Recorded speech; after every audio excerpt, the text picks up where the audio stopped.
তুই কি পাগল হয়েছিস? আজিজে মিশরের সামনে এভাবে হাসা কাদার মানেটা কি?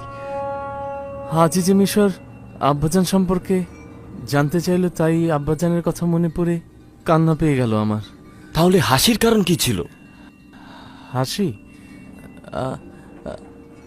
আজিজে মিশর আমাকে বলল যে আমি নাকি ছোট মানুষের মতো কান্না করছি, তাই হেসে ফেললাম। আজিজে মিশর কত তাড়াতাড়ি তোর ঘনিষ্ঠ হয়ে গেল, কি অদ্ভুত ব্যাপার। জনাব বেনিয়ামিনের সঙ্গে আব্বাজানের কথা রয়েছে।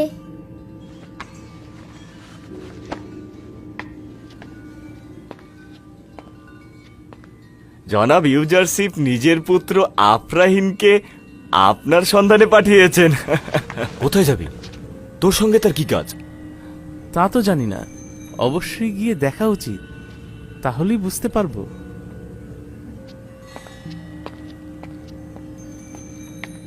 এতে সন্দেহ নেই যে একটা কিছু ঘটতে যাচ্ছে, যা থেকে আমরা বেখবর।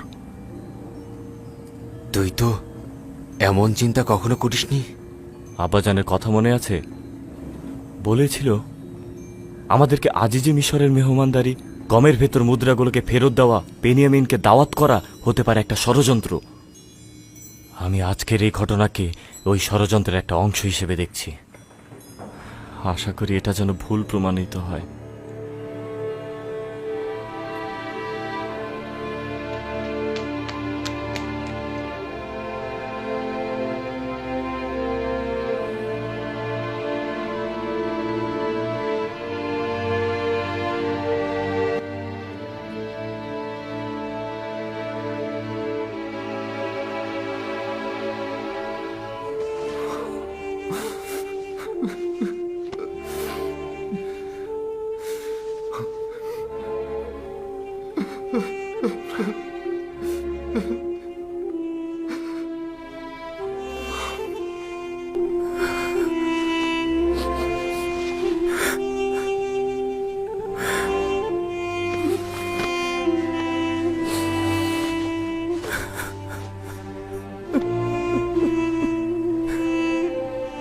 মেহেরবান খোদা তাআলা, শুকরিয়া, খোদার কাছে লাখো শুকরিয়া।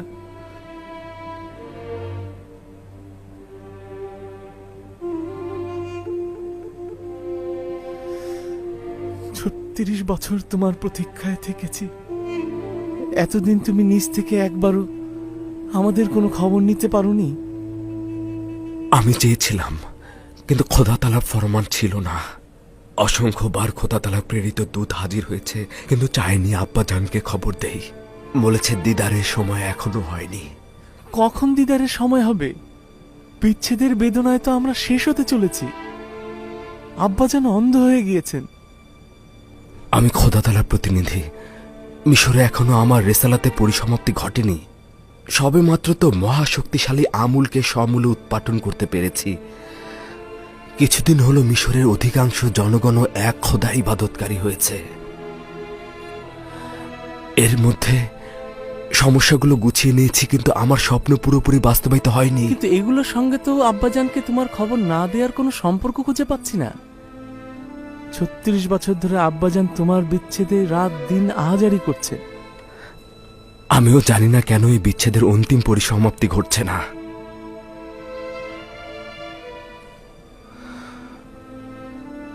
বলছিলে আব্বাজান আমার অনুপস্থিতিতে প্রচুর কান্না করেছে। হ্যাঁ, তাই। তোর সঙ্গে নিশ্চয় অন্তরঙ্গ হয়েছে। একদিনের জন্য আমার দূরত্ব সে সহ্য করতে পারেন না। তোমার বৈশিষ্ট্যগুলো সে আমার ভিতরে অন্বেষণ করেন, তোমার চেহারা সে আমার ভিতরে খুঁজে বেড়ান, এমনকি তোমার ঘ্রাণও আমার থেকে নেয়ার চেষ্টা করেন। আমার অনুমান যে আমি এই বিচ্ছেদ বেদনার কারণটা বুঝতে পারছি। আচ্ছা, কারণ কি? আচ্ছা, আমাদের পূর্বপুরুষ হজরত ইব্রাহিম ও চাচা ইসমাইলের ঘটনা কি শুনেছিস? অসংখ্যবার শুনেছি। তোমার উদ্দেশ্য কি ইসমাইলের কোরবানি? একইভাবে আমাদের আব্বাজানেরও কিন্তু কিছু হেকায়েত রয়েছে। শোন, আমি তোকে মিশরে রেখে দিতে চাইছি। তোর কি সম্মতি রয়েছে?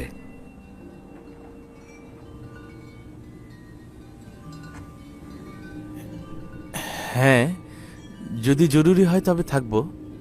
খোদার পয়গম্বর ও আজিজ মিশর হিসাবে আমি সবসময় তোমার ফরমান মেনে চলব। হ্যাঁ, আসলে দুটি কারণে মিশরে থাকবি। প্রথমত, আব্বাজানের উচিত তার ইসমাইলদের কোরবানি করা, যাতে এই বিরহের অবসান ঘটে। আমাদের দুজন থেকে বিচ্ছেদ না ঘটলে তার এটা হবে না। আর দ্বিতীয় কারণটি হচ্ছে, এতে করে আমাদের ভাইরা অবশ্যই তওবা করবে। তোকে হারানোর জন্য তওবা, তোকে নিয়ে এসে আবার ফিরিয়ে না নিয়ে যাবার জন্য তওবা, আমানতের খেয়ানত করার জন্য তওবা, তোকে সঠিকভাবে দেখাশোনা ও হেফাজত না করার জন্য তওবা। কিন্তু আমাকে হারানোর মানে তো আব্বাজানের জন্য শেষ পরিণাম দেখে আনা। জীবন ও মৃত্যু খোদা তালার হাতে। বিশ্বাস রাখ, এতে করে আব্বা মিশরে ফিরে আসবে। 11টি তারকা যারা আমার ভাই, তারা মিশরে এসেছেন, কিন্তু এখনো তো সূর্য ও চন্দ্র আসেনি। তোকে এখানে রাখার জন্য আমি একটি পরিকল্পনা খুঁজে বের করব।